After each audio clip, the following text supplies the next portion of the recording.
নমস্কার বন্ধুরা, আমার নতুন একটা ভিডিওতে আপনাদের অনেক ভালোবাসা শুভেচ্ছা আর সবাইকে হ্যাপি নিউ ইয়ার আমার ফ্যামিলির তরফ থেকে।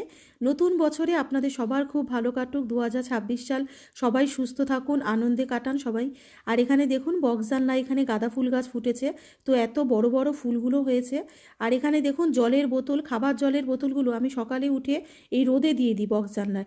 দুটো বক্সজানলাতে আমার এত রোদ আসে সুন্দর, তো জলগুলো খুব সুন্দরভাবে গরম হয়ে যায়। আর এখানে দেখুন এখানেও গাঁদা ফুল গাছ লাগিয়েছি। আর ঠাকুরকেও আমি কিন্তু গাঁদা ফুল এখান থেকে নিয়ে পুজোয় দিয়েছিলাম, তারপরেও অনেক ফুটেছে। আর এখানে দেখুন আমি বিছানায় বেড হিটার পেতে নিয়েছি।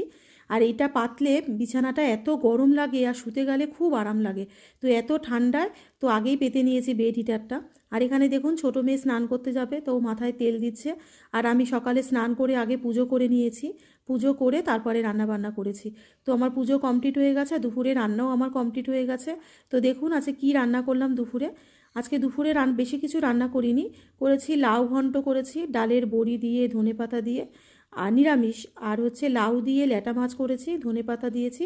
আর এখানে আগের দিনের ফুলকপি আলুর তরকারি আর সরপুঁটি মাছ আর ফলি মাছ দুটো মিশিয়ে করেছি। আর এটা আগের দিনের ফ্রুট চাটনি করেছিলাম, কাজু বাদাম খেজুর আমসত্ত্ব সব কিছু দিয়ে। আর এটা পাঁপড় ভাজা।